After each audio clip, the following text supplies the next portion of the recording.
middle of the Ardennes forest sits a ribbon of tarmac that has become one of the most legendary pieces of tarmac in the world. It's also become one of the most deadliest pieces of tarmac in the world. And if you're an online racing gamer, it's pretty much the only place you're ever going to find any online racing. I mean, this place had GT3s. Oh. And that track is Spa-Francorchamps.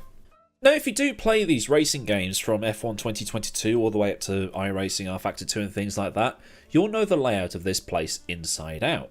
Like I said, it's one of the more popular and historic circuits in modern racing, but there's a long history for this track, and even though it's a mere shadow of its former self, it's still a driver's track. So the history of the track goes back to 1920 when Jules Deterre and Henri Langlois van Offen, yeah, we'll go with that, drew up a road course that linked the towns of Francorchamps, Malmedy and Stavelot. And the first race was scheduled to be for the August of 1921, and it was such a hit that only one driver turned up. It was designed for pure speed, as were many of the French-speaking tracks of that time. If you compare Spa to places such as Le Mans, Rouen, Reims, Roms... Okay, let's find out how this place is actually pronounced. Well, what do you know? I was right all along. It's Reims. Anyway, all those tracks have one thing in common: top speed. And at Spa they had an abundance of it. There were a couple of notable braking zones, however. There was the braking zone at Les Combes, a chicane at Malmedy, and the two hairpins at La Source, which at that time was the last corner, and another tight right-hander in the village of Stavelot. The other notable tight section was at the start of the lap, where the cars went off to the left and did a hairpin to cross the Red River and come back onto the path of the circuit we know today. The whole section was called Virage de la Ancienne Douane, which, at the point the circuit was built, had a German customs office there. By the time the circuit opened, that customs office had gone, and in 1939 the track bypassed this section by driving straight over the Red River to then climb up the hill to the Kemmel Curves, or to give the Red River its local name, Eau Rouge. Also in 1939, the chicane at Malmedy was removed and a new faster right-hander bypassed Stavelot, meaning the track was reduced from over 15 kilometres down to about 14.1 kilometres.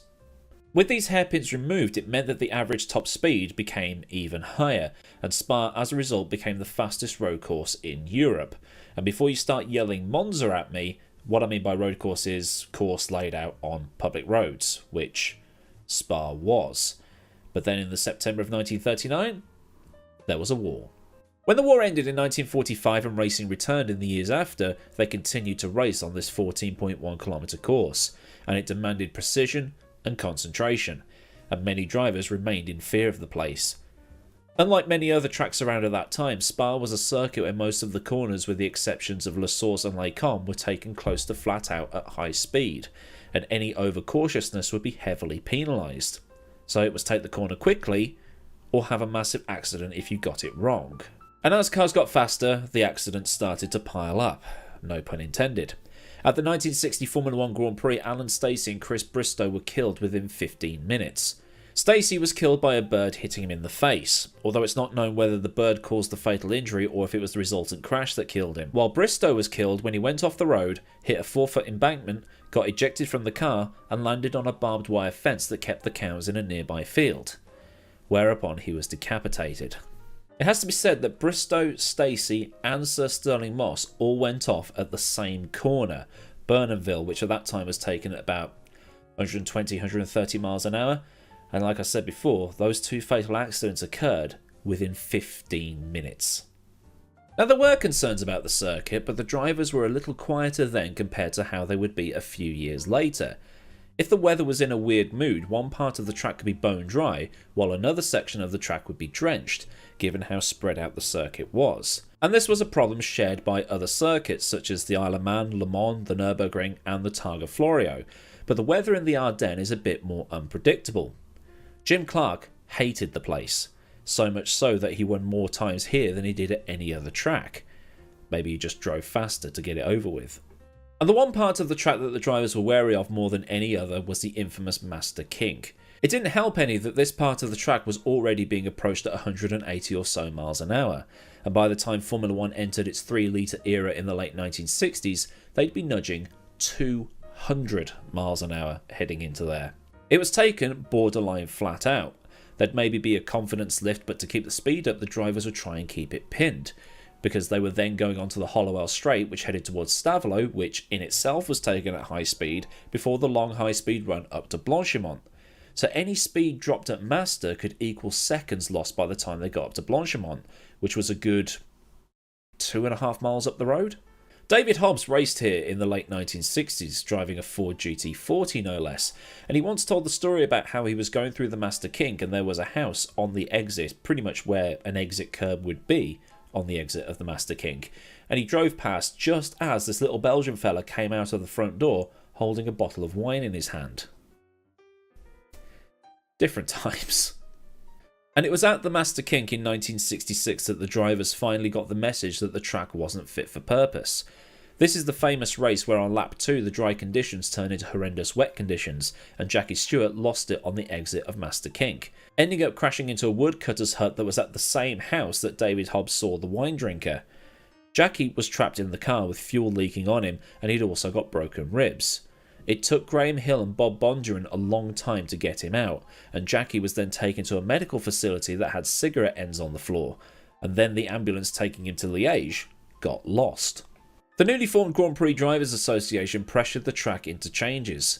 Barriers were non-existent, straw bales lined the track, and a telegraph pole was just RNG on whether you were going to hit it after going off. But because the circuit owners were not fans of spending money, they simply told the drivers to slow down if they didn't like it. The drivers reminded the circuit that it was their responsibility to make sure the track was safe for them, and the track owners had a bit of arrogance about them as well, to be all, well, it's Spa. They won't refuse to race. But in 1969, they did. 1970 was the last time that a Formula 1 Grand Prix was held on that old Spa layout.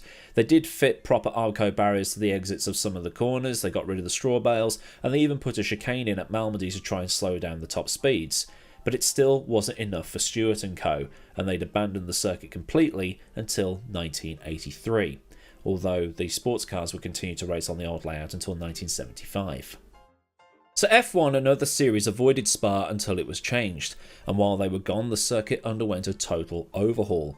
The start-finish was moved to before La Source to allow for a longer pit lane to be fitted for Formula 1, and the track took a shortcut after Les Combes, which was changed from a left-hander down to Burnhamville to a right-left chicane, and then winds its way through the forest before rejoining the new track at a new Stavelot corner.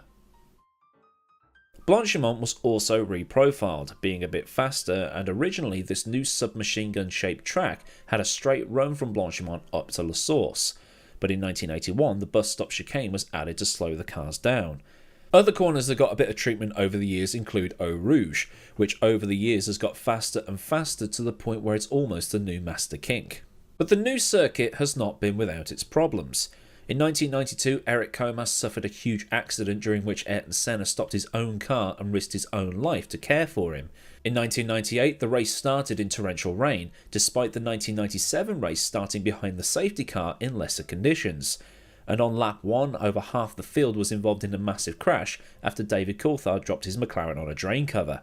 Then in 2003, arguments over the tobacco advertising laws, which was all made illegal in the European Union in 1991, despite the French and British already having strict laws on it, caused the race's cancellation. Then in 2006, a lack of money and therefore no improvements to the facilities resulted in the cancellation of that year's race. Well, recently, Eau Rouge and Raidillon have come under scrutiny, with some older drivers suggesting that because the cars have so much grip and the cars are now so safe, drivers aren't respecting the corners as much as they should, given that cars take it like it's not there a lot of the time. This is off the back of the horrendous accident that resulted in the death of Antoine Hubert and the serious leg injury sustained to Juan Manuel Correa, as well as the 2021 W Series race and the major accidents in LMP2s and GT3s. And normally when tracks get modified, there's always a longing for those old days, something you get with Hockenheim, with many wishing for the old layout to come back. There's also the divisive Silverstone modifications made for the 2010 season, as well as the addition of the 2 chicanes to the first sector at Imola, to name a few. But even though Spa has lost that absolutely crazy layout, the one that's replaced it has been equally good. It has a flow. It's in a pretty part of the world, and it's loved the world over by real-world drivers and the gamers. The corners that replaced the likes of Stavelot and Burnhamville have become legendary in their own right. corners like Pouhon, Fagnes, Rivage and the bus stop. It's a case of... oh, what's the phrase to use? Getting it right. Now I'm going to get in now with the comment I just know is coming in the comments. This is what happens when Hermann Tilke doesn't design the track. So anyway, a look through the history books at the Spa-Francorchamps circuit. If you've learned something here today, then do give the video one of these likes. And if you want to see more stuff like this from this Talking Cue Ball, then get subscribed and get that bell on so you never miss out on a future video. Massive thanks to the folk at Patreon for the continued support. And if you want to help support this channel to help buy up images for these kinds of videos, you can help out by following the link in the description, using super thanks for a one-off, or joining the chat on Discord. Or you can see how my brain really works by following my socials. So until next time, I've been Millward. Have a cracking day wherever you live in the world, and I'll see you all again soon for another video. Goodbye.